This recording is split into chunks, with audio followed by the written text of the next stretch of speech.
अब जब मैं दिल्ली आता हूँ ना, तो मैं सच बताऊं, आजकल मैं बाहर जाता नहीं। मैं अपने होटल के रूम में या जिम में या बाकी उन्हीं में, मतलब जो होटल में होता है उसी में अपना वर्कआउट करता हूँ, बाकी चीजें करता हूँ। क्योंकि बाहर मैं कुछ फायदा करने जाऊंगा नहीं, कुछ और एक दो बीमारी लेके आऊंगा।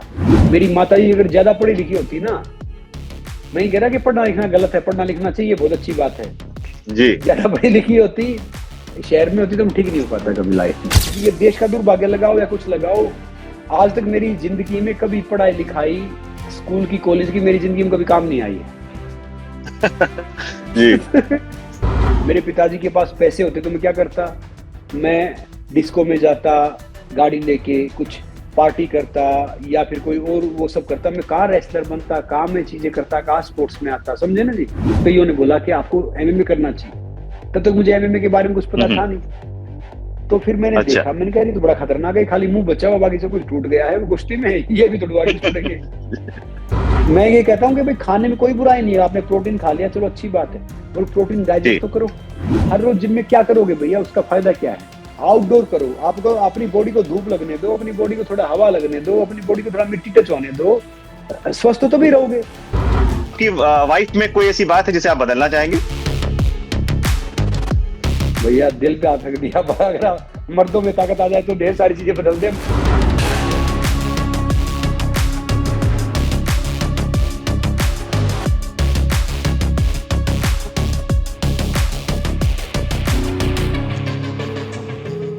नमस्कार दोस्तों, आप सभी का स्वागत है हमारे खास कार्यक्रम में। आज हमारे साथ एक ऐसी शख्सियत मौजूद है जिनकी कहानी महज एक खिलाड़ी की जीत की कहानी नहीं, बल्कि असंभव को संभव बनाने की एक जीती जागती मिसाल है। एक वक्त था जब डॉक्टरों ने कह दिया था कि यह बच्चा पूरी उम्र व्हीलचेयर से उठ भी नहीं पाएगा, लेकिन अपनी फौलादी इच्छा शक्ति और देसी जज्बे के दम पर उन्होंने न सिर्फ बीमारी को मात दी, बल्कि दुनिया के सबसे बड़े अखाड़ों में तिरंगा लहराकर वर्ल्ड चैंपियन कहलाए।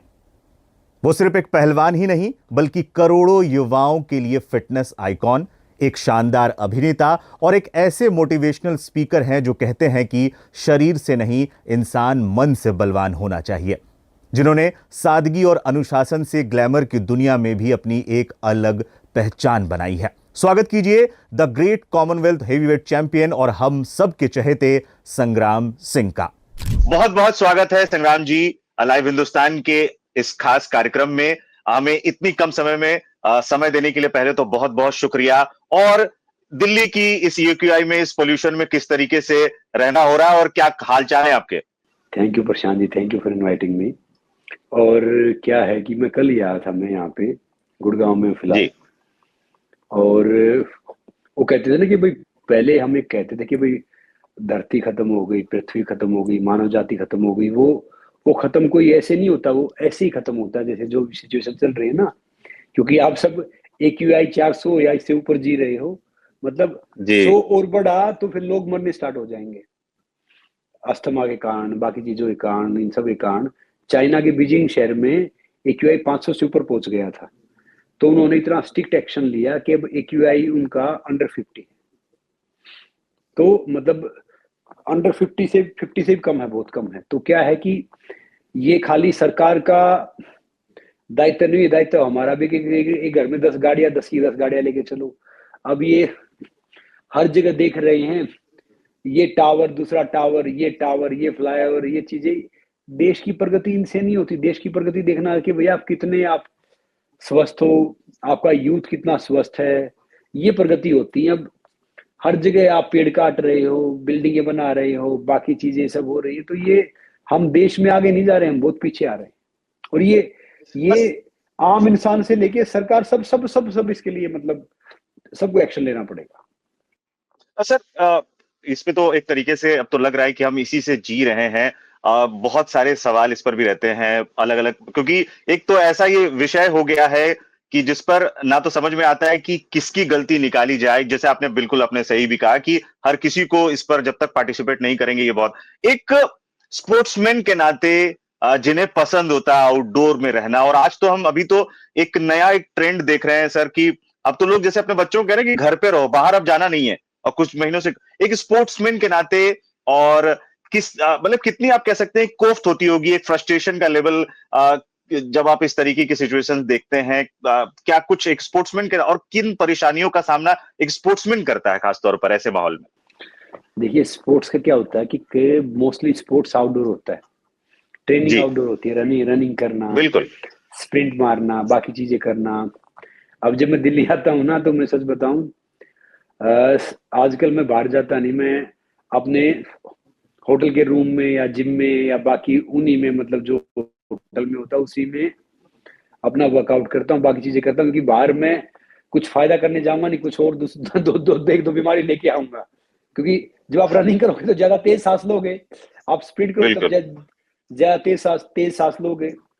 तो फिर मैं कह रहा हूँ कि ये हम हंस रहे हैं, मगर ये स्थिति बहुत बहुत बहुत जी बिल्कुल। चिंताजनक है। मुंबई में AQI 200 के करीब है, मतलब 150 से 200, यहाँ के मुकाबले मतलब यहाँ से आधे से भी कम है। तो अब ये टेंशन, मैं कह रहा हूँ कि पूरे भारत में AQI 50 से नीचे होना चाहिए, अगर सही तरीके से आपको एक अच्छी लाइफस्टाइल, अच्छी प्रोग्रेस, अच्छा से कुछ मेंटेन करना है। तो सबसे पहले तो ये 10 साल के लिए कंस्ट्रक्शन बंद कर दो। जो कुछ पुराने मकान उनको बिल्कुल। रिपेयर कर सकते हो आप, नए नहीं बनाने हैं, चाहे कितना ही कुछ हो। हम्म। दूसरी चीज है फिर भाई, जो पेड़ आप लगवा रहे हो, लगवा तो देते हो, पर्यावरण दिवस आ गया, बाकी गांधी जयंती आ गई, दूसरा आ गया, तीसरा आ गया, मगर वो पेड़ बड़ा कौन करेगा? वो पेड़ लगा के फोटो खिंचवा के सारे छोड़ देते हैं। हम्म। स्वच्छता अभियान में झाड़ू मार देते हैं, जहाँ पे कचरा नहीं होता वहां पे साफ करते हैं। और जब फिर नॉर्मली वो करते, तो कहने का मतलब ये कि इम्प्लीमेंट करो चीजों को। इम्प्लीमेंट यानी जी वो जिम्मेदारी एक आम इंसान से लेके सरकार के मुखिया तक सबकी है, कि भाई वो बिल्कुल। इम्प्लीमेंट होनी चाहिए वो चीज ही, कि किस हिसाब से अगर अगर हम ही जिंदा नहीं रहेंगे, सांस नहीं ले पाएंगे, तो भैया फिर क्या फायदा है किसी चीज का? और जो बुजुर्ग हैं, साफ बच्चे हैं तौर छोटे, पर, उनके लिए तो बहुत क्रूशियल है टाइम। साफ तौर पर सर, एक अहम टॉपिक है, इस पर कब बात करेंगे तो बहुत लंबी बात चली जाएगी। वापस आप पर लौटते हैं सर, संग्राम सिंह पर लौटते हैं। शुरुआत में चाहूंगा कि शुरुआत से ही हो। जिस तरीके की एक मुझे लगातार जब मैंने अपनी टीम से भी और जब एक सवालों की लिस्ट तैयार कर रहा था, उस पर ये सवाल लगभग सबने ही कहा कि ये जरूर आप शुरुआत में ही जरूर पूछिएगा, जिसमें था कि एक वक्त वो बच्चा जिसको डॉक्टर ने कह दिया था कि ये चल पाएगा, बहुत लगता तो नहीं है, जिस तरीके की वो भी हमें जर्नी जरूर बताइएगा, उस फौलादी इच्छा शक्ति के बारे में हमें जरूर बताइए कि वहां से निकल कर आना, और फिर ना सिर्फ उसको क्या कहेंगे, देसी जज्बा ही कहेंगे कि दम पर उन्होंने ना सिर्फ उस बीमारी को भी आपने मात दी, और कि दुनिया भर में भारत का नाम रोशन किया। एक हमें शुरुआत से वो जरूर उस बीमारी से लेकर उस आपकी जो इच्छा शक्ति और आप उससे कैसे बाहर आए, ये जरूर हमारे दर्शकों से एक बार शेयर कीजिए। देखिए क्या है प्रशांत जी, देखो मन सबके पास होता है, मगर मनोबल किसी किसी के पास होता है। जी जब मुझे रूमेटिक अर्थराइटिस था, जिसको गठियावा बोलते हैं, वो 33 तरह का जी होता है। जी जी। डॉक्टर ने मुझे बताया कि वो 33 टाइप्स का रूमेटिक अर्थराइटिस होता है। तो जी मेरी माताजी ने कभी हार नहीं मानी। माताजी की मेहनत से, परमात्मा के आशीर्वाद से मैं इस बीमारी से बाहर आया। नेचुरोपैथी से, कुछ डॉक्टरों का सहारा लिया, किसी ने सही एडवाइस किया, किसी ने गलत किया। एक बड़े डॉक्टर बोले कि भैया मुश्किल से 6 महीने जिंदा रहूंगा, किसी ने कुछ बोला। मगर मेरी माताजी अगर ज्यादा पढ़ी लिखी होती ना, मैं कह रहा कि पढ़ना लिखना गलत है, पढ़ना लिखना चाहिए, बहुत अच्छी बात है, जी ज्यादा पढ़ी लिखी होती, शहर में होती, तो मैं ठीक नहीं हो पाता कभी लाइफ में। क्योंकि वो फिर साइंस पे जाएगा, आदमी साइंस को मानेगा। और मैं सच बताऊं प्रशांत जी, आप हंसोगे, जी। ये देश का दुर्भाग्य लगाओ या कुछ लगाओ, आज तक मेरी जिंदगी में कभी पढ़ाई लिखाई, स्कूल की, कॉलेज की, मेरी जिंदगी में कभी काम नहीं आई है। जी और क्योंकि वो जब मैकोले आए थे ना, तो उसने हमारे देश की शिक्षा पत्ती खा गया था वो। अब स्कूलों में क्या पढ़ाते, जी त्रिकोण, समकोण, षटकोण, जो जीवन का दृष्टिकोण, कोई पढ़ाता ही नहीं है। अब पानी का फॉर्मूला है H2O लिखने से प्यास बुझ जाएगी, प्यास बुझाने के लिए पानी पीना पड़ेगा। तो खाली इंग्लिश या शब्द सीखने से हम शिक्षित नहीं बनते। हम शिक्षित बनते हैं हमारे व्यवहार से, हमारी चीजों से, बेसिक छोटी छोटी चीज समझने से। देखो पढ़ना लिखना, चलो भैया, आप भाषा आपने सीख लिया, बाहर जाओगे वहां पे आसानी हो जाएगी, मगर जी। जो ये थीटा, ये माना मूलधन 100 और ये सब है ना, आम लाइफ में कहीं काम आते ही नहीं है, ना कभी काम आए। मुझे तो आज तक इतना बड़ा हो गया, मेरे तो कभी काम आए नहीं है। तो मैं बोलता हूँ कि इन बच्चों को सिखाओ how to manage your value, how to manage your relationship, how to manage your finance, how to live life, वो चीज तो सिखाते हैं नहीं। वो बेटा डॉक्टर बनेगा, इंजीनियर बनेगा और ये बनेगा और दूसरा बनेगा, और फिर वो समझ रहे हो ना, तो मतलब लाते रहते हैं बच्चों पे, जिंदगी जीने नहीं देते उनको, तो क्या फायदा है। तो मैं सर वहां अब से एक तो जी, अब वो जो बात तो मैं कह रहा था कि इस पर मैं जरूर इस पर आना चाह रहा था कि एक वो गांव जहां पर उस तरीके की वो सुविधाएं नहीं है, ऊपर से गठिया जैसे बच्चे एक और मैं वही जानना चाह रहा था कि कहाँ से जहां पर आप कह सकते हैं कि अभाव भी है, बहुत सारी उस तरीके की सुविधाएं भी नहीं है, लेकिन फिर भी जिस तरीके से वो ताकत बने, अपनी अपनी माँ का जिक्र भी किया, तो इस पर भी मतलब क्योंकि उतने मजबूत हर कोई नहीं हो पाता। अगर किसी बचपन में किसी को अगर किसी परिवार में ये पता चल जाए तो फिर बहुत मुश्किल हो जाती है। तो मैं वही उस सोच के जानना चाह रहा था कि कहाँ से वो लेकर आए, और जो हार नहीं मानने को लेकर था, क्योंकि अपने माता पिता से इस बारे में जरूर आपकी बात हुई होगी, तो वो उस दौरान उनका किस तरीके से वो हैंडल इसको कर रहे थे, और किस तरीके से ओवरऑल इन्होंने मैनेज किया था आपके माता पिता ने? देखिए प्रशांत जी, जी प्रतिभा का उस सुविधाओं को लेना देना होता नहीं। जी हमारा हमारा जो राष्ट्रीय फूल है उसको देखो, कमल कीचड़ में खिलता है, जी। कीचड़ में खिल के हरि को नतमस्तक होता है। गुलाब कांटों में रहता है, अगर वो अच्छे से गुलाब लगा दिया ना आपने, तो गुलाब हो नहीं पाएगा। हाँ, जी तो तो प्रतिभा आगे आने के लिए आपको पैसे की या पोस्ट की जरूरत नहीं है, वो आप में वो फायर होनी चाहिए, पैशन होना चाहिए, तो आप आगे आ सकते हो। और सच बताऊं कि कुछ था नहीं, तो इसीलिए हमने मेहनत की। अगर मान लो मेरे पिताजी के पास पैसे होते तो मैं क्या करता, मैं डिस्को में जाता, गाड़ी लेके कुछ पार्टी करता, या फिर कोई और वो सब करता, मैं कार रेसलर बनता, कार में चीजें करता, कार स्पोर्ट्स में आता, समझे ना जी। तो मेरा मानना जी जी। ये है कि सुविधाएं होनी चाहिए, मगर बेसिक सुविधाएं होनी चाहिए। ज्यादा सुविधाएं भी कोई फायदा है नहीं। देखो, एक शेर होता है चिड़ियाघर में या सर्कस में, उसको बैठे बैठे सब कुछ उसको सारी चीज मिलती है, उसको नहलाते भी टाइम पे हैं, उसको उसका जो मांस भी टाइम पे देते हैं, उसको सब कुछ टाइम पे देते हैं। उस शेर को 6 महीने बाद पिंजरे से खोल दो, जंगल में जो शिकारी कुत्ते होते हैं वो शिकार कर लेंगे उसका। तो ये जो जी सुविधाएं वाली बात है ना, जो आजकल कहते हैं कि भाई हमारे पास सुविधाएं नहीं है, हमारा ये हो जाता वो हो जाता, मैं कह रहा हूँ कि सुविधाएं होनी चाहिए स्पोर्ट्स में, बेसिक के लिए बिल्कुल जरूरी है। अब सरकार ने बहुत सुविधाएं दे भी रखी हैं, मगर सुविधाओं से ज्यादा आपके अंदर जो फायर है ना, जो पैशन है, वो अगर नहीं है, तो फिर भैया कोई कुछ भी कर ले, उसका फायदा कुछ है नहीं। एक हाथी होता है ना लकड़ी का, हाथी तो वो भी है, सूंड तो उसके भी है, हाँ मगर जी। उसमें जान ही नहीं है। तो फिर ज्यादा सुविधा में रहोगे ना, तो फिर ऐसे बन जाओगे। चलिए आपकी उपलब्धियों पर ही आते हैं। आपका संघर्ष तो साफ तौर पर ने बताया ही। मैं खासतौर पर 2015 के दक्षिण अफ्रीका की धरती पर जो कॉमनवेल्थ हेवीवेट चैंपियन का जो खिताब आपने जीता, वो वापस से आपको उस पल पर ले जाना चाहूंगा। और क्योंकि वो जीत आपकी निजी नहीं थी, वो पूरे देश की जीत थी, और हम सब उसके एक तरीके से भागीदार हैं। तो जब उस दौर पर एक बार हमें लेके चलिए, उस रिंग पर जब आप तिरंगा लहरा रहे थे, वो एहसास कैसा था? इतने सालों के बाद उस दिन को जब आप याद करते हैं तो किस तरीके से याद करते हैं, और क्या कुछ आज भी क्या उसी तरीके से रौके खड़े होते हैं? मैं प्रशांत जी बहुत फॉर्चुनेट हूँ कि मुझे मौका मिला है मिट्टी जी कुश्ती खेलने से लेके मैट पे आने का, देश के लिए खेलने का, प्रोफेशनल रेसलिंग में आने का, कॉमनवेल्थ हैवीवेट चैंपियन बनने का, या वर्ल्ड का बेस्ट प्रोफेशनल रेसलर बनने का, या अब जी। एमएमए करने का, और वर्ल्ड का बिल्कुल बिल्कुल। इंडिया का फर्स्ट मेल रेसलर बनने का। तो जब मैं जी जी, कोई मेरा भी अगला मैच, सवाल उसी पर है जी। जी मैं आता हूँ। देखिए देखिए, कोई भी आप मैच खेलते हो, जैसे कॉमनवेल्थ हैवीवेट चैंपियनशिप का फिनाले हो या कोई भी हो, तो खाली आप अपने लिए नहीं खेलते हो, आप ढेर सारे देशवासियों का, ढेर सारे इंसानों का, उनकी भावनाएं, उनका विश्वास, उनकी ब्लेसिंग, उनकी विशेष, वो सब आपके साथ होती है। जी आपको जितना कॉन्फिडेंस होता है, उतना उससे ज्यादा आपको प्रेशर भी होता है। मगर क्या है कि इस प्रेशर को जो थोड़ा सा हैंडल कर जाता है, वो चैंपियन बन जाता है। और चैंपियन बनने से मेरा ये नहीं कि आपको जीतना ही जरूरी, चैंपियन का मतलब होता है कि आप अपने अंदर की बाधाओं को तोड़ के अपनी प्रतिभा को सही तरीके से सामने ले आते हो, चैंपियन है।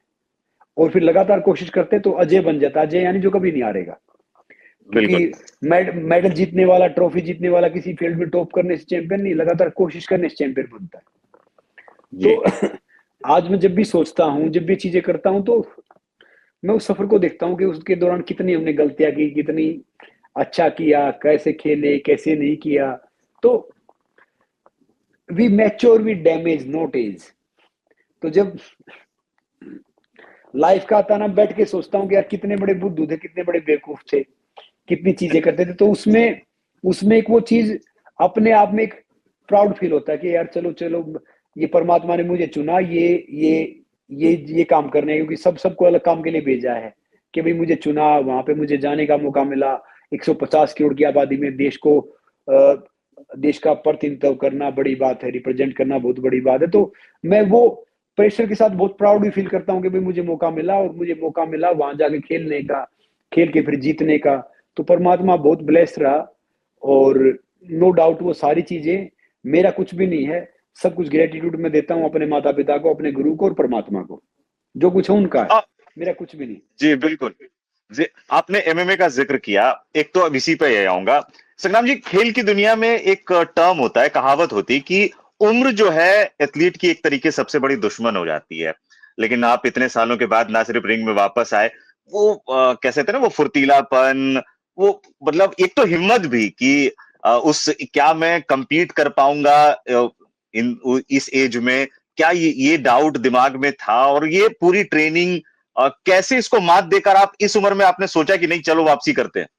देखिए जी, मेरा मानना ये है कि अब दो ही काम आते हैं, या तो ये कर लो या या फिर आप इंटरटेनमेंट का पार्ट हो, वहां पे कोई नोटेबल काम हो, कोई छोटे मोटे काम करता नहीं। क्योंकि मैं क्या है कि एक बड़े से एक्टर की फिल्म थी, इससे भी इसी सवाल पे आऊंगा, फिर आप हंसोगे। तो उसने कहा संग्राम ये रोल है और ये नेगेटिव है और ये कर लो। मैंने ऐसे मस्ती में बोला था कि भाई साहब हीरो पैदा हुए थे हीरो ही मरेंगे, मैं समझे ना। तो ऐसे मस्ती में बोला मैंने। तो ये मुझे एक अपॉर्चुनिटी मिली जब मैं दुबई में एक मेरा मैच था रेसलिंग का 2024 में, कई साल बाद वापसी किया था जी। तो जी वहां पे एक शेख और कईयों ने बोला कि आपको एमएमए करना चाहिए। तब तक मुझे एमएमए के बारे में कुछ पता था नहीं। तो फिर मैंने देखा, मैंने कहा ये तो बड़ा खतरनाक है, खाली मुंह बचा हुआ, बाकी सब कुछ टूट गया है वो कुश्ती में, ये भी तोड़वा के छोड़ेंगे। फिर मुझे अपॉर्चुनिटी मिली, मौका मिला जॉर्जिया में खेलने का। और अब मेरा मैच करना है ना, मेरा व्यक्तिगत नहीं होता, मैं उन सब बच्चों के लिए खेलता हूँ जिनकी आंखों में खेल का सपना है। मैं 40s में कर सकता हूँ, तो भैया आप 20s में कर सकते हो, 30s में कर सकते हो। तो इसीलिए अब मुझे जीत हार ये कोई महत्व रखता है कि भाई एक अच्छे हेल्दी तरीके से पार्टिसिपेट करूं और उसमें खेलूं, और जितने भी मेरे युवा दोस्त हैं उनको मैं कैसे इंस्पायर कर पाऊं, बस यही मेरा एक वो रहता है। सर आपने वो बात कही कि ठीक है एक जज्बा है, लेकिन चोट की बात आपने कही कि भाई, और खासतौर पर जो कांटेक्ट स्पोर्ट्स होता है सर, चोट तो भाई उसका हिस्सा। और एमएमए में तो चोट जिस तरीके से अगर हमने देखा है, एक तो चोट लगना, और आपकी कुश्ती का एक करियर रहा है तो वो तो part and parcel of the game, लेकिन इस एज में भी आकर एक फियर ऑफ इंजरी तो जरूर आपके दिमाग में भी रहता होगा, और साथ ही साथ उससे रिकवरी के लिए भी एक अलग जद्दोजहद है। तो उससे कैसे जो एक लड़ाई है वो कैसे? प्रशांत जी आप हंसोगे, मैं बहुत देसी आदमी हूँ। जी अभी किसी प्रोग्राम से आता तो ये डिजाइनर कपड़े पहन के बैठे हुए हैं, तो आपसे बात कर रहे हैं। मैं दूध पीता हूँ, घी खाता हूँ, खूब मीठा खाता हूँ, खूब गेहूं की रोटियां खाता हूँ, मिलेट खाता हूँ, जो मिलता है वो खाता हूँ। तो हमारी चोट, हमारी रिकवरी, जब मेरा मैच होता है ना, मैं 1 महीना पहले 200-250 ग्राम घी खाना स्टार्ट करता हूँ पर डे का, गाय का, देसी गाय का, या फिर भैंस का, या मोस्टली देसी सफेद गाय का घी पसंद करता हूँ मैं। और अमृत है। तो जितनी चोट लगती है, कुछ लगता है, मैं कई डॉक्टर वाला इंसान हूँ नहीं, नेचुरल अपना हील कर लेता हूँ। और शरीर में जब जान रहती है, ताकत रहती है, एज जस्ट नंबर है।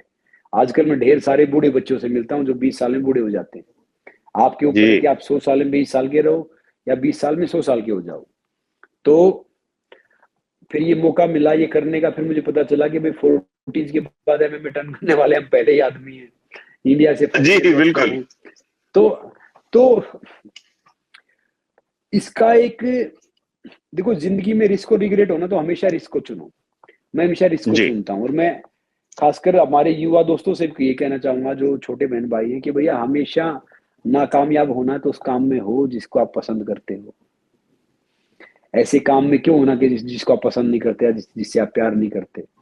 तो जब मुझे मौका मिलता है कुछ नई चीज करने का, एक अगर लाइफ का गोल खत्म हो जाए तो लाइफ फिर जीने लायक कुछ बचती नहीं है। तो मैं एक गोल बना के रखता हूँ अपना, उस गोल के लिए मेहनत करता हूँ, उसके लिए प्रयास करता हूँ और फिर ऐसे स्टेप बाय स्टेप उसको चेंज करता हूँ। वही मैं जानना भी चाह रहा था और कई सवाल इस पर भी थे कि आपने जीवन भर कुश्ती की, तमाम चीजें की, इसके बाद आप एंटरटेनमेंट की इंडस्ट्री में भी चले गए, फिर आपने जरूर अपनाया क्या कुछ अपॉर्चुनिटीज आई, फिर ये अचानक से आपको ऐसा क्यों लगा कि अब मुझे अब ना सिर्फ कुश्ती करनी है बल्कि एमएमए में भी उतरना है? अपॉर्चुनिटी की बात तो आपके पास तो एक अच्छी अपॉर्चुनिटी थी, आप एंटरटेनमेंट इंडस्ट्री में और आगे वही अपना जो आपने तो कुश्ती तो लड़ ली थी, कुछ साबित तो नहीं करना था संग्राम सिंह को? नहीं देखिए, मैं वहां पे भी जो चीजें करूंगा, मगर पता है क्या है कि पिछले 33 साल से जी मैं खाना तब खाता हूँ जब वर्कआउट कर लेता हूँ। प्योर अच्छा। वेजिटेरियन हूँ। 3 से 4 घंटे हर रोज वर्कआउट करता हूँ, व्यायाम करता हूँ। और एक कहते हैं ना कि भाई मर्लिन मुनरो कितनी खूबसूरत हो, मेरी माँ से खूबसूरत नहीं हो सकती। तो भैया चाहे कोई कितना हो, स्पोर्ट्स मेरा पहला प्यार है। जब तक मेरी सांस चलेगी, मेरे हाथ पैर चलेंगे, तो मैं उससे मुझे कोई दूर कर नहीं सकता। मैं एंटरटेनमेंट में हालांकि मैं कर रहा हूँ, एक अच्छे डायरेक्टर के साथ फिल्म कर रहा हूँ, आएगी इस साल में। जी बाकी चीजें करो, मगर इसका मुकाबला कोई चीज कर नहीं सकती। इसलिए और आजकल तो प्रशांत जी आप हंसोगे, मदारी हो गए नहीं हो। यहाँ पे तंबू लगाया, वहां से अनाज इकट्ठा किया, फिर वहां पे तंबू लगाया, वहां पे अनाज इकट्ठा किया, वहां पे तंबू लगाया, वहां पे अनाज इकट्ठा किया। आजकल तो वो हालत हो गई है, जहां मिले भैया वो कर लो। मगर मेरा मानना ये है कि मैं कभी भी कोई भी गलत मैसेज प्रमोट नहीं करता, ना गलत संदेश देता। टबैको है, कोल्ड ड्रिंक है, गुटखा है, शराब है, बैटिंग है, मैं कभी प्रमोट नहीं करता। ना कभी मैं युवाओं को अपने पर्सनल फायदे के लिए कभी किसी को मिसगाइड करता है, मिसलीड करता है। तो ये मैंने एक अपनी लाइफ का थंब रूल बना रखा है कि भाई कथनी और करनी में अंतर नहीं होना चाहिए। जो कह रहा हूँ वो करो, जो कर रहा हूँ कहो। तो आई बिलीव इन दिस जी। और जो इस प्रोटीन पाउडर वाले दौर में जो आप दूध दही घी यही बात कर रहे होते हैं, क्योंकि एक वो भी एक एक्सपर्ट उधर भी हैं जो ये कहते हैं कि भाई बिना नॉन वेजिटेरियन के मुश्किल है तमाम, लेकिन वहीं फिर हम जब संग्राम सिंह को सुनते हैं वो दूध दही घी उसी से बाहर उसी पे ही है वो, और कहते हैं कि मैं अपनी मैं ताकत भी वहीं से लाता हूं, मैं अपनी इंजरी भी वहीं से ठीक करता हूं। तो फिर मतलब ये कई बार क्या आपको कभी भी ऐसा फील हुआ कि क्या मैं नॉन वेजिटेरियन जो है उनसे पीछे रह रहा हूं, या फिर कभी कुछ इस तरीके आप ये एकदम आप लगता है कि बहाव से उल्टा बह रहे हैं जैसा लगता है? प्रशांत जी, उल्टा नहीं बह रहा, मैं उन सब से जंग रहूंगा। उनको हेल्थ का एच नहीं पता, जो बैठ के बातें करते हैं। किसी चीज को मार के खाने से कहाँ ताकत आती है बताओ? अपने जीभ के स्वाद के लिए आप खा लेते हो, नहीं तो आपने 2 रोटी खाई, थोड़े चावल खाए, दाल खाई, अब कार्बोहाइड्रेट मिल गया आपको, आपको प्रोटीन मिल गया, आपका हो गया काम। नहीं तो थोड़ी पीनट मूंगफली भिगो दो, चने भिगो दो, रात को उनके दाने वो खा लिए, आपको मिल गया प्रोटीन सब कुछ। तो ये सब वहम की बातें हैं कि भाई नॉनवेज खाने से, ये मैं कह रहा हूँ, किसी की जान लेने से, किसी की जान को करने से आप कहाँ ताकतवर बनोगे, खुद बताओ ना। तो ये सब फालतू की बात है। आप जितना आजकल बहुत से बोलेंगे, हाँ मैं समझ सकता हूँ कि भाई दूध है, घी है, उसमें मिलावट बहुत है, मिलावट करते हैं, वो तो हर चीज में मिलावट है। मगर अपना स्रोत ठीक कर लो दूध घी का। नहीं तो दूध गर्म करके पियोगे ना, थोड़ा हल्दी डाल लोगे तो उसमें शुद्ध आ जाती है, जैसे पानी में आ जाती है। तो भाई जी अगर आप एक्सरसाइज कर रहे हो, पसीना निकाल रहे हो, तो कोई मिलावट वाली चीज शरीर में आएगी ना, वो भी आपके डाइजेस्ट हो जाएगी, कोई ऐसी बात है नहीं। मगर मैं अब भी, आप हंसोगे, अभी बैठे बैठा देखो मैं ये खा रहा था, जी जी जी खा रहा था बैठा बैठा। तो मैं जब टाइम मिलता है, मैं 2 टाइम खाना खाता हूँ। और दिन में जब मुझे लगता है कि भाई थोड़ा सा मुझे कुछ ऐसा फील हो रहा है, तो मैं केला, एक संतरा या सेब या कोई ऐसी चीज खा लेता हूँ। और मीठा में अपना अपना देसी घी, अपना हल्दी, अपना नमक, अपना मीठा, नेचुरल मीठा में साथ लेके चलता हूँ। जब दिल करता है मीठा खा लेता हूँ। तो यही तो मैं खाने पीने की बाद में सूप भी पीना, जो ये प्रवचन देते हैं ना, ये करो। ये अब खुद बताओ कि हमारे भारत देश में 85% लोग रोजी रोटी से फाइट कर रहे हैं। जी बिल्कुल। अब अगर भाई ये सब हो गया, तो कौन चिया सीड कैसे खाएंगे बेचारे जो काम इंसान है? जी समझे बिल्कुल। ना, कहां से वो सब खाएंगे? तो वो बातें करूं जो तुक्की बात, आपका 120 केजी वेट है, आप 240 ग्राम प्रोटीन खाओ, 60 केजी 120 ग्राम प्रोटीन खाओ, ये सब इन नंबर गेम सब फालतू की बात कर रहे हैं। मैं कहता हूँ कि खाना बुरा नहीं है। अगर आप एक्सेस वर्कआउट कर रहे हो, बहुत ज्यादा मेहनत कर रहे हो, आप खा सकते हो, आप अफोर्ड कर सकते हो, खा सकते हो। मगर मेरा मानना ये है कि किसी भी युवा नौजवान को मैं बोलूंगा कि भाई आप उतने वर्कआउट करो, अच्छी रोटी को चबा चबाए खाओ, अगर खुश हो गए सूखी रोटी प्याज भी खाते हो ना, वो भी बहुत काम करेगा। मैं ये कहता हूँ कि भाई खाने में कोई बुराई नहीं है, आपने प्रोटीन खा लिया चलो अच्छी बात है, और प्रोटीन डाइजेस्ट जी। तो करो।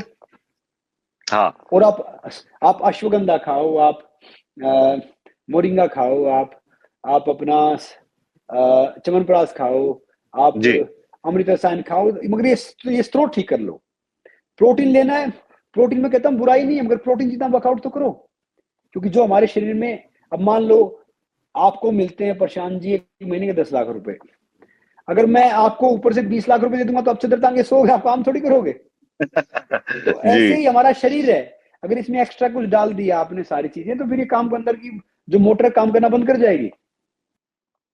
बिल्कुल आप जो बात कह रहे हैं, लेकिन एक जो क्रेज भी तो है युवाओं में, जो इंस्टेंट बॉडी बनाने का वो जो हम क्रेज देखते हैं, और उसी से ही फिर मैं चाहूंगा कि उस पर भी आप जरूर बात करें, क्योंकि आप जो बात कह रहे हैं कि एक स्वस्थ शरीर वो क्या बिना इस तरीके से पाया जा सकता है, और वो जरूर आप उस पर भी बात करिएगा कि जो स्टेरॉइड का हो गया या प्रोटीन पाउडर्स के तमाम जो है या सप्लीमेंट्स का जो सहारा ले रहे हैं, वो तो नजर आ जाता है युवाओं में कि उन्हें तुरंत से जल्द एक अच्छी बॉडी शेप दिखना चाहिए। आ, मैं चाहूंगा कि संग्राम सिंह ये बताएं कि आप बिना अपने जान को जोखिम में डाले और बिना कुछ ऐसा कुछ भी है कि एक तगड़ी बॉडी बना सकते हैं, कोई जरूरत नहीं आपको कि आप इंस्टेंट बॉडी बनाने के चक्करों में रहें। बिल्कुल बना सकते हैं भैया, देखो आप नेचुरल रहते हैं, आपकी बॉडी है ना वर्कआउट से बनती है, मेहनत से बनती है, खाने पीने से नहीं बनती। जो कहते हैं ना कि जी। खाना पीना मेहनत 25%, 75% किचन, सब फालतू ही बात करते हैं। हम तो उस परिवार से आए, रोटियां गिन के रोटियां गिन के मिलती थी भैया। कभी गन्ना चूस लिया, कभी चने खा लिए खेत से, कभी किसी कुछ खा लिया, हम वहां से खा के बड़े हुए हैं। अब कोई जी। पैरों में जूते नहीं होते थे, हम नंगे पैर भागते थे सर्दी में। एक वो इतनी वो बनियान होती जो दादी माँ चून नहीं पीसते हुए पहनती थी, जो चक्की चलाते हुए, वो बनियान हम पहनते थे। तो इसलिए एक एक जोड़ा जूते मिलते थे, खाकी पीटी शूज, उस खाकी सफेद जो आते थे। तो ये सब वहम की बातें, आपका शरीर आपकी मेहनत बनाएगी। और ये शरीर ना बड़ा ऑटोमेटिक कमाल बनाया है। अगर अगर आप प्रोटीन वोटीन नहीं खाओगे ना, ये दूध की भी नहीं मिले आपको, खाली रोटी खा रहे हो तो रोटी 2 ज्यादा खा लोगे, दूध की थोड़ा ज्यादा खाओगे रोटी कम आ जाओगे। और प्रोटीन या दूसरी चीज, मैं कहूंगा कोई चीज गलत है जब जब चल रही है, जब सरकार ने पास कर रखा है, तो किस चीज को हम गलत तो बता नहीं सकते, हम गलत बताएंगे तो हम पागल हैं। बाकी बाकी प्रकृति से जितना जुड़ोगे ना, नेचर इज फ्यूचर, प्रकृति के दोस्त तो बन के एक रहोगे तो तो आप आगे। मैं चाह रहा हूं इसी पे ऐड कर दूंगा, ये जो गली गली जो हाईटेक जिम खुल गए और युवाओं को आकर्षित भी करते हैं भाई, और उस पर लोग जाते भी हैं, और क्या जो आप कह रहे हैं कि भाई बिना क्या क्या जिम जाए बिना भी ठीक ठाक बॉडी बनाई जा सकती है, क्या वास्तव में जरूरी है, जिम भी जरूरी है? देखो मैं बॉडी वेट ट्रेनिंग ज्यादा करता हूँ। जी। जिम में आप सप्ताह में 1-2 दिन थोड़ा बहुत हल्का फुल्का व्यायाम कर सकते हैं, मगर जिम में अगर आपने योगा प्राणायाम नहीं किया तो इंटरनली आपकी बॉडी सही नहीं रहेगी। जिम के लिए आपको मसल्स के लिए आप वर्कआउट कर सकते हैं वहां पे एक आधी बार, मगर हर रोज जिम में क्या करोगे भैया, उसका फायदा क्या है। आउटडोर करो, आपको अपनी बॉडी को धूप लगने दो, अपनी बॉडी को थोड़ा हवा लगने दो, अपनी बॉडी को थोड़ा मिट्टी टच होने दो, स्वस्थ तो भी रहोगे। एक होता है दीवार गिरने वाली, उसके ऊपर डिस्टेंपर कर दिया, वो चमक रही है मगर अंदर कुछ जो गिरने वाली है। तो भैया अगर हर रोज जिम जाओगे तो ऐसे बन जाओगे। साफ तौर पर। चलिए इस पर तो बहुत सारी बातें हो गई। कुछ थोड़े से सवाल मैं अब थोड़े से एंटरटेनमेंट का जो आपका एक करियर रहा है उस पर भी जरूर आऊंगा। आपने शुरुआत में भी अभी एक फिल्म भी आप कर रहे हैं तमाम जी, थोड़े बिग बॉस जो शो बहुत ज्यादा चर्चा में रहा, और हमने कई बार देखा, और बिग बॉस जो शो है कुछ लगता है कि इस तरीके से डिजाइन ही किया गया है कि लोग उस पर अपना आपा खोएं, गुस्से में आ जाएं और कुछ ऐसा कुछ कह दे जो शायद उनका नेचर से लेकिन संग्राम सिंह कभी ऐसा नहीं हुआ कि कोई ऐसा कोई लोगों को याद भी हो कि कि वो कभी खोए हों। पहलवान को तो लोग जानते हैं भाई कि, और ऐसा भी नहीं कि आपको शो में गुस्सा दिलाने की कोशिश ना हुई हो। बहुत सारी चीजें इस तरीके की हुई थी। वो किस तरीके से उस देसीपन को आपने बनाए रखा था, और वो डिमिनर आपने कैसे मेंटेन रखा था उस दौरान? देखिए बिग बॉस मैंने ढेर सारे अच्छे अच्छे शो किए हैं, सर्वाइवर किया है, जी आयान जी भी जी जी किया जी। है। बिग बॉस बिल्कुल, थोड़ा सा मैं उसकी खास तौर पे बात कर रहा था कि वहां पे जी लगता जी है कि जी, शो इस तरीके से डिजाइन ही है। नहीं डिजाइन नहीं वहां पे। शो अच्छा शो है, मैं नहीं कहूंगा कि शो खराब है, मगर आप हंसेंगे, यकीन करिए मैंने कभी अपना शो नहीं देखा आज तक। मतलब मैंने बिग बॉस फॉलो ही नहीं किया कभी, वो जब घर खरीदा था तो पैसे मिल रहे थे, मैं चला गया उसमें। तो बाकी अच्छा। वो शो बहुत अच्छा है, शो में कोई खराबी नहीं है। बाकी वो सोना कम है, खाना कम है, पीने वालों की पीनी बंद हो जाती है, 14 अलग दिमाग है, तो जी। इंसान बांसुरी तो बजाएगा नहीं, झगड़ा ही करेगा, जो एक सामान्य इंसान होगा, सामान्य जी। इंसान होगा। और पहले जब मैंने किया तब शो का स्तर थोड़ा ठीक था। आजकल के नए जी। बच्चे आते हैं तो आजकल सर्वाइव करना बड़ा मुश्किल बात है, क्योंकि समझ रहे हो ना, जो जेन जी जो आते हैं, जो बिल्कुल बिल्कुल सोशल मीडिया से बच्चे, वो थोड़े डिफरेंट है। देखो गलत कोई नहीं है, सब अलग है, गलत कोई नहीं है। बिल्कुल। तो मैं देखता था कि भाई एक सप्ताह के इतने पैसे मिल रहे हैं, ढेर सारे इंटरटेनमेंट मिल रहा है, कार्टून घूम रहे हैं, तो फिर क्या झगड़ा करना, क्या कुछ करना, मैं तो यही काउंट करता था उसमें। बाकी और कुछ था नहीं कि भाई क्या कुछ है क्या कुछ नहीं है। शो में कदम रख दिया, मेरी इतनी एमजी है भैया, मिनिमम गारंटी ये है, तो मैं तो कसम से ये चीज कर रहा था। बाकी कि वो कई बार आदमी इमोशनल होता है, फिर मैं सोचता हूँ भाई इमोशनल किस चीज का होना, जब आप जी। अपने ऊपर कंट्रोल कर लो, गुस्सा आना तो कुछ है नहीं। और मैं वहां पे, वो अरमान कोहली थे, उनको मैं जानता था, उनकी मैंने सांप वाली फिल्म देखी थी, वो नाग वाली पहले जी। सीजन में बाकी को कम जानता, दो चार को जानता था। तो एक बार कुछ बात होगी, झगड़ा, मैंने कहा पाजी आप यार, मैंने कहा आपकी सांप वाली फिल्म देखी थी, आप सच्ची में सांप हो यार तो मैं समझ रहे हो तुम, ऐसे ऐसे मस्ती करते थे। तो ठीक है, उसके होस्ट है सलमान जी, वो भी अपने ठीक है, दो भी देसी देसी पना उनके, उनसे हमारी अच्छी बॉन्डिंग रही, दोस्ती हुई अच्छी अच्छी, मतलब एक वो ठीक था। मतलब मेरा मानना ये है कि भाई देसी हैं, देसी रहेंगे, जो जिंदगी वही जी के जाते हैं जो थोड़े देसी होते हैं, जो I was in ah, Australia, I was in England, I जी। स्टार्टेड दिस, उन्हीं कभी कॉन्स्टिपेशन टूटती नहीं है, जो ज्यादा जी। समझदार होते हैं संग्राम जी, एंटरटेनमेंट इंडस्ट्री में भी एक लंबा समय आप गुजार चुके हैं। एक जो चर्चा चलती है उस पर भी जरूर आपका कमेंट चाहूंगा कि पहलवान या कुछ इस तरीके की जो ठीक ठाक बॉडी बनाकर, एक तो अब तो एक कल्चर चला हुआ है अदर दिन एक्टिंग फर्टर्निटी से, जो अगर कोई बाहर का कोई आदमी या शख्स जाता है तो ज्यादातर क्या वही बाउंसर्स वाले रोल या पहलवानों या बाहुबली टाइप के रोल ही उनको ऑफर होते हैं? क्या एक्टिंग वाइज क्या हमारी एंटरटेनमेंट इंडस्ट्री ने उस तरीके से नहीं दिखा? क्या आप लगता है, आपको भी ऐसा लगता है? नहीं, पहले ये चीजें थी कि कोई तगड़ा है तो उसको वैसा कर दो, जब फिर जी। दादाजी आए, धर्मेंद्र साहब आए, बाकी आए, अब की जो फिल्में वो डिफरेंट तरीके से बनती है, वो कास्टिंग के हिसाब से प्रोसेस होता है। ये मैं जी। मान सकता हूँ कि कास्टिंग कास्टिंग डायरेक्टर होते हैं, वो एक सर्कल होता है, वो उसी सर्कल में कोई आपको डाकू दिखेगा, फिर आपको साधु दिखेगा, फिर आपको मौलवी दिखेगा, फिर आपको पुजारी दिखेगा, तो वो मैं मान सकता हूँ। मगर मेरा मानना ये है कि प्रतिभा के सामने कोई चीजें टिकेंगी नहीं, सूर्य के सामने कोई दीवार नहीं खींच सकता। मौका जी। अभी मिले या मौका बाद में मिले, जब जिस टैलेंट होगा तो वो सामने आएगा। और ऐसा कुछ है नहीं, वो तो हमारे ऊपर है कि भाई हमें क्या करना है क्या नहीं करना है। बाकी वो मौका, एक मौका आपको अब मिल जाए या 5 साल में बाद मिल जाए, 10 साल बाद मिल जाए, क्लिक हो। देखो अक्षय खन्ना जी जो फिल्में करते थे, हीरो थे, बिल्कुल सब कुछ बिल्कुल। आया, लॉन्च किया गया।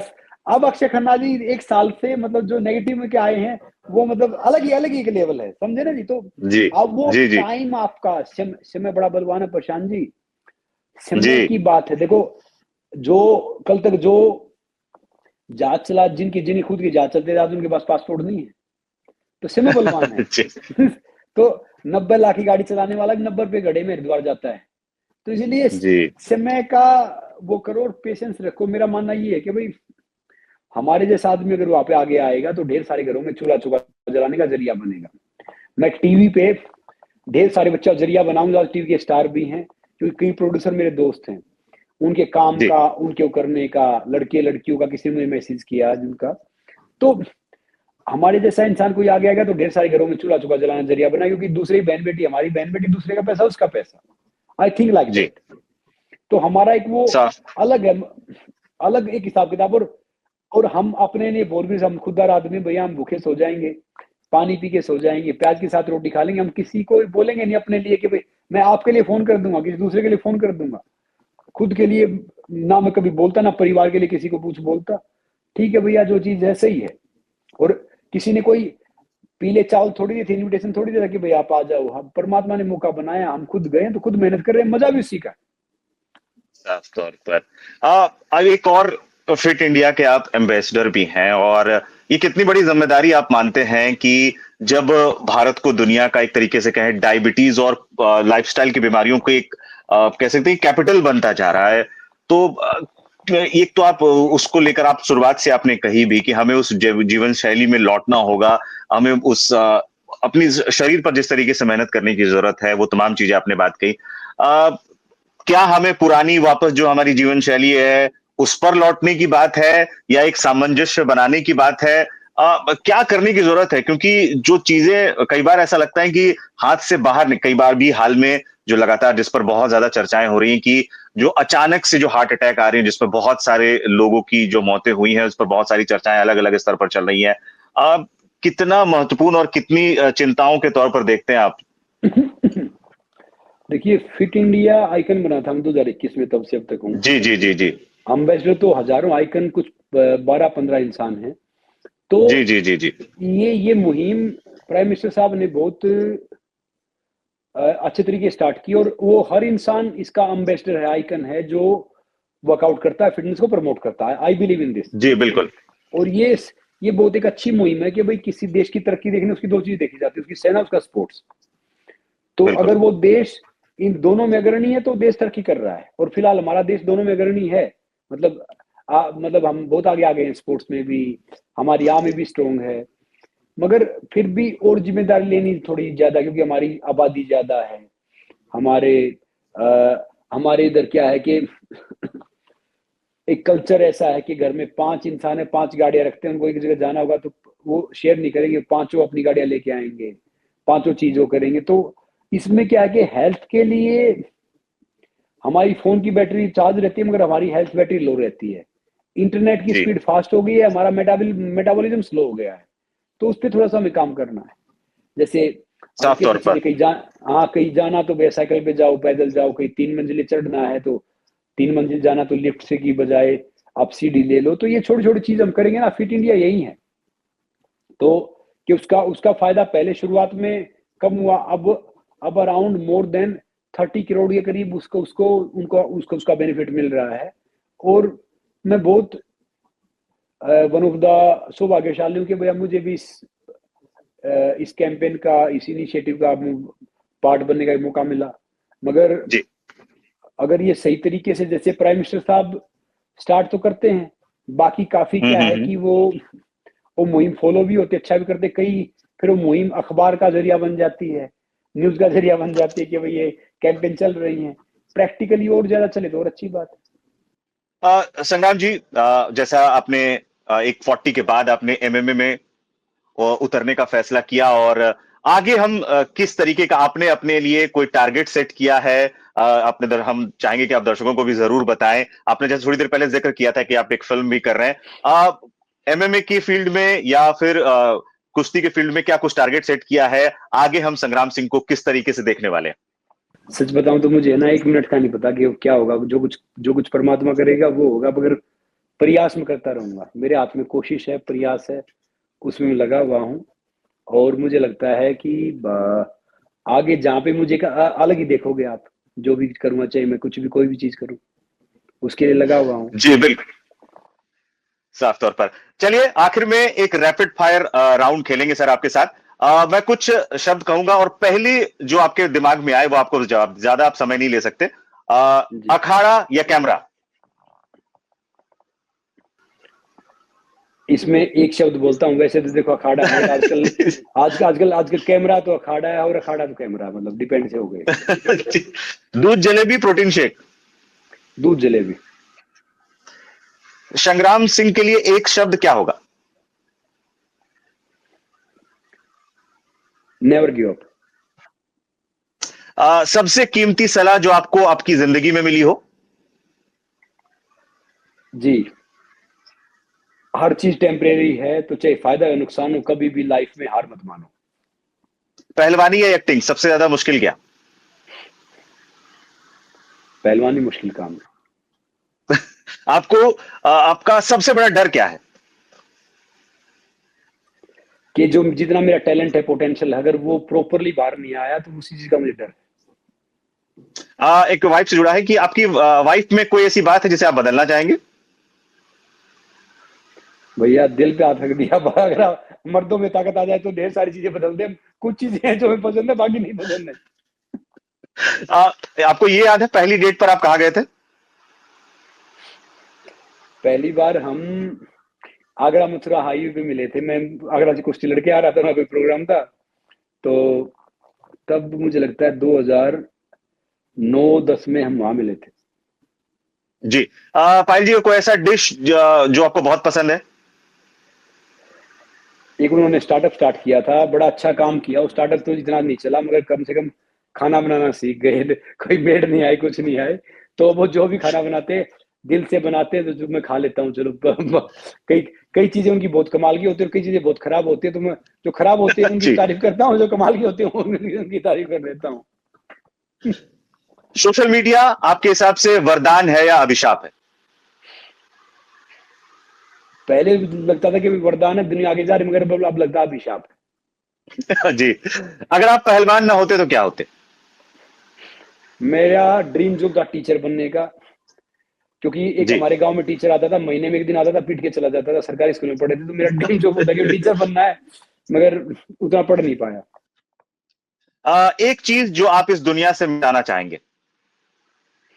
एक चीज जो मैं इस दुनिया से मिटा देना हमेशा के लिए, आपको अगर आपके पास कोई ताकत आ जाए कि आप उस दुनिया से ये चीज मैं मिटा सकता हूं, तो क्या मिटाएंगे आप?